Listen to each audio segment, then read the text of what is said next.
Alright, so this is video reflection for August 6th, 2024. And today's video reflection isn't a diary. It's actually about a thought I had while I was writing to a meeting, or an acquaintance, I guess, to Yoido. And it goes like this. It's about happiness, and it's my thoughts on happiness. So, what is happiness? Well, I don't know. You don't know what happiness is. There is no absolute happiness, right? There's things that make most people happy, like money, a Rolls Royce, yada, yada, yada. But what it really boils down to is what makes you happy, like yourself. No matter what makes most people happy, if it doesn't make you happy, that's not happiness, at least not for you, right? So I was thinking, what does make people happy? What is happiness? And my conclusion is it's subjective, right? It's what I just said. You have your own thing, right? And the thought that I had of then why is everybody always looking for happiness? They read books on the ultimate happiness, how to be happy. But like, why? That feels kind of dumb, right? If happiness is something defined by yourself, that technically means you don't have to read anything to be happy, or get any advice to be happy. You can just choose to be happy and call it a day. Now, you might say that's ridiculous, but that's actually true, because happiness is perception.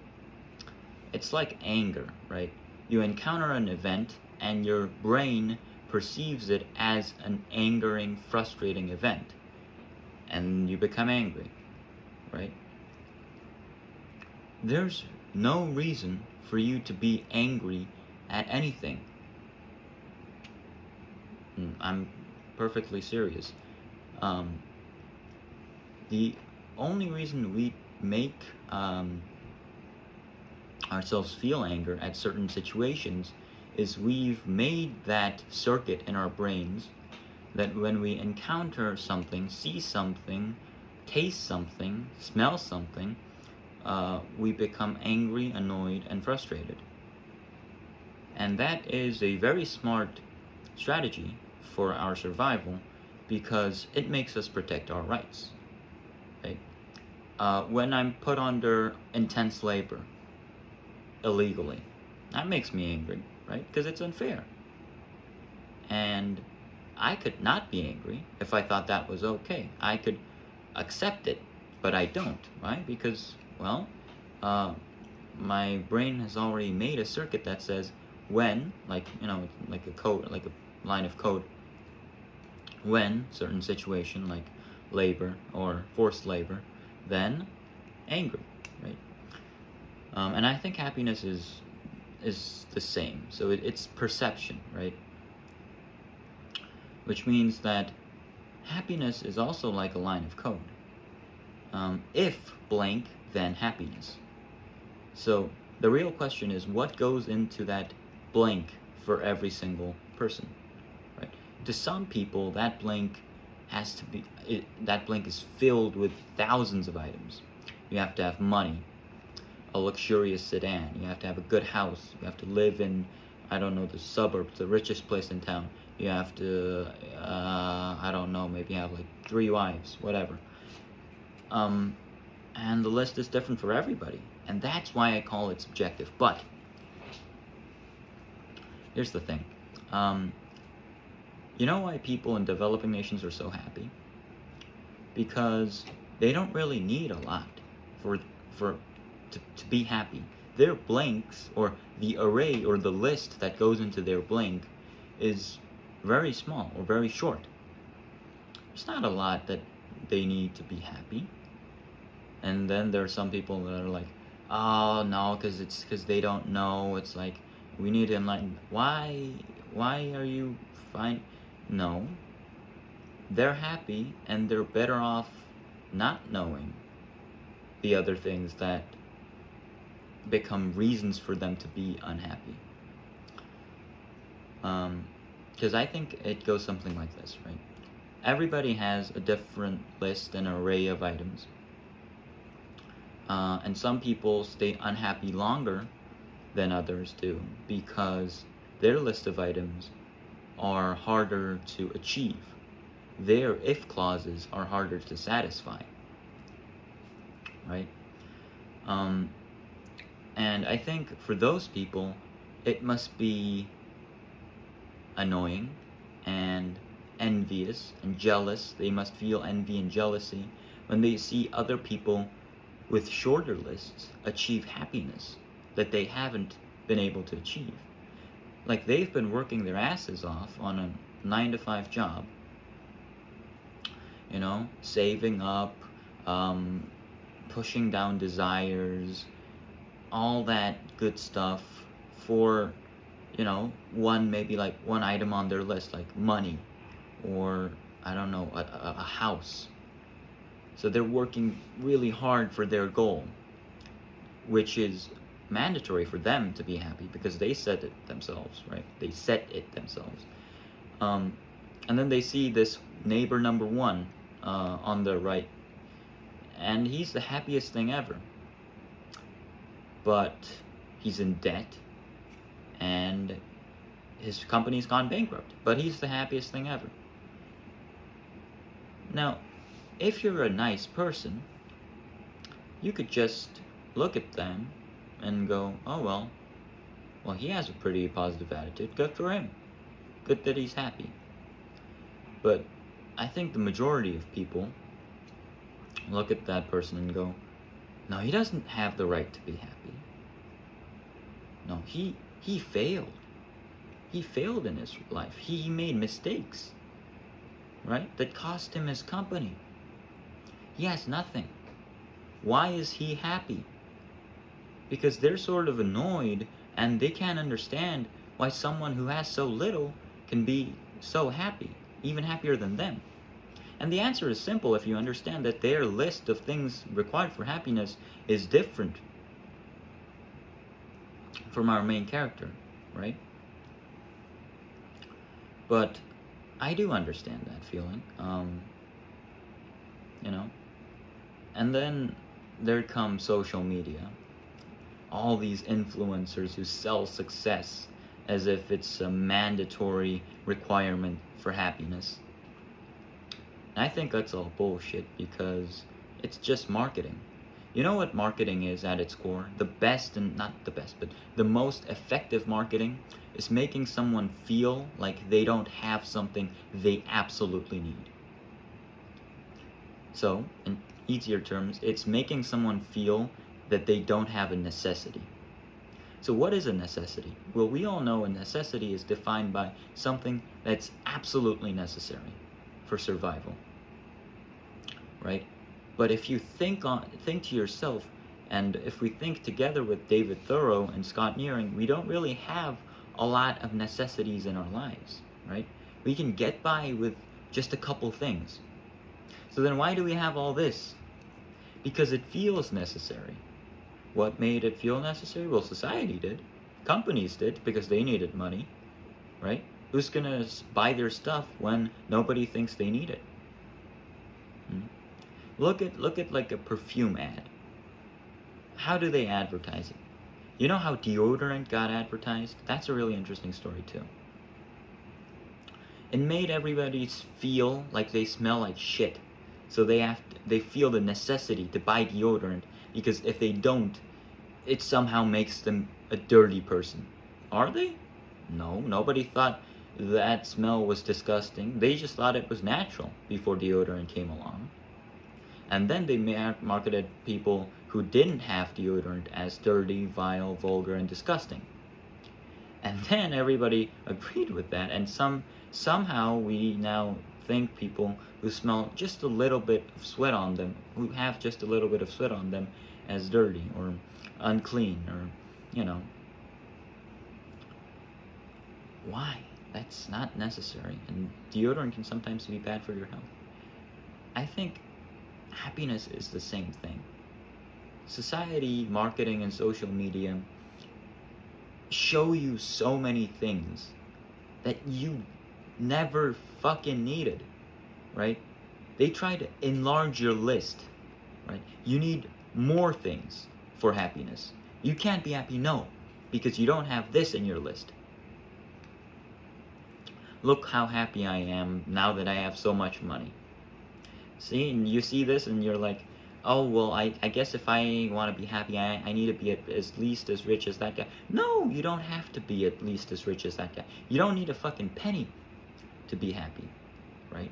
If your list is so short, it only boils down to 2 or 3 things that you don't need any money for, then you don't need any money for happiness, right? But then, let's be realistic, most people have something on their list that needs to be bought or purchased or money related. That's why money makes most people happy, because it takes that off of their list, and most people have money on their list, so when they have money, it makes them happier, right? Simple. Is it necessary? Is it necessary? No. It's just one of the clauses or one of the components that most people have on their list. Doesn't make it a necessity. Just because someone's happy, even though they're homeless, doesn't mean you should say you should be unhappy because you don't have a home, right? It's their happiness. They get to decide what goes on their list. And really the big problem is you don't know what makes you happy. You don't really know what's on your list, do you? No, you don't. You don't really know what's on your list. You don't know what's going to make you happy or make you feel happy unless you've tried things out on your own, unless you've experimented with things, right? And that's why this trend on social media of advertising success as the ideal happiness is so toxic, is because just like how we gain experience that we can't gain in reality through reading books, through social media we create items on our list from experience that we haven't been a part of. We see someone else being happy after buying a yacht, and we add that to our list. We see someone, spending money, incredible tons of it, and add that to our list, right? And I would say, you know what? Fine. It's annoying. I don't think it's healthy. I don't think it's very kind or nice to have that kind of trend, but okay. If it's something that people are gonna do for a living, I respect that, because they're right? What I really don't like is the people who act like life gurus and self-improvement gurus and go around saying that, what do they say? Self-justification is the essence of failure, or satisfied with your own life, well, that makes you a failure. No. I thought it was pretty obvious that that's nonsense, but I guess it wasn't, somehow. Eventually, even if they have a lot of items on their list, as they live on, most people are going to acknowledge the fact that they're not going to be able to get everything on their list. So they negotiate with themselves and come to an agreement to just a couple of items. They lessen their list of items so they can be happy, right? Because why live in agony and suffering and sadness by having more items when you could just lessen the list, have less items on the list, achieve those things, and be happy? Most people gain that wisdom through living life. And then they find that they didn't really need so many things for happiness. They just needed a couple things. The things that they really needed for happiness, like a good family for most people, a bit of money for most people, a healthy habit or hobby for most people, right? So negotiation and coming to an agreement with your goals and 타협하다. So becoming satisfied with your life is a natural thing. That happens. that must happen for everybody to be actually sane. Really, you lessen your goals become smaller. You lessen your expectations to realistic degrees. You do those things because you have to. It's more of a necessity, and what keeps you alive. It's what keeps you alive. But then there are people who say you shouldn't, because if you do that, you're a fat failure, right? Yeah. I just saw a couple of those videos, not online. I mean, not these days, but a couple, because I don't have YouTube, right? But a couple of months ago. And the annoying thing is that I actually agreed with them, I guess. And that's really the scary thing, because teenage minds are when your spirit or your intellect develops your own point of view on the world, how you're going to perceive the world. In other words, it's the period in which you form your list for happiness, your list for anger, your life goals, and so on and so forth. And if someone, well, firstly, if they can add through social media items to your happiness list, they can add stuff to your anger list as well, but more importantly, it can damage the way you look at your goals. It can make you an unhealthy perfectionist, because it says anything short of failure, it's going to make you feel like anything short of anything short of success is failure, right?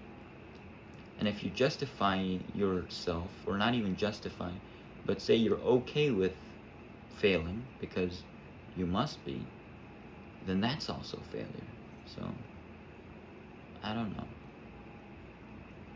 I get that some people want to celebrate their success and want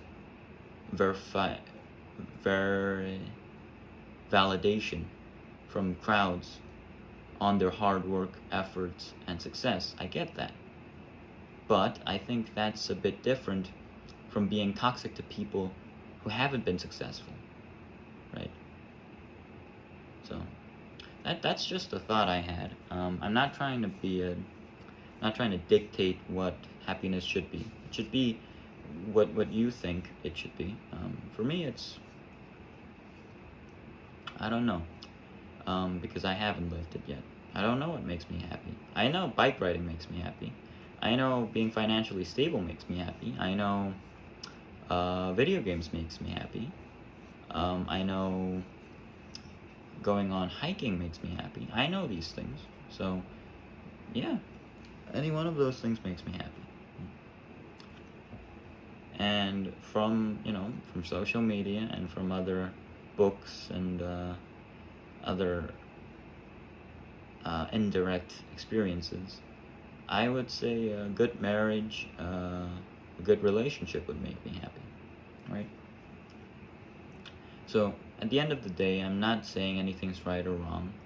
I'm just saying, if you have your list of happiness and things you really want and know that makes you happy, then there's really no need to add more stuff on there just because someone else feels it's necessary.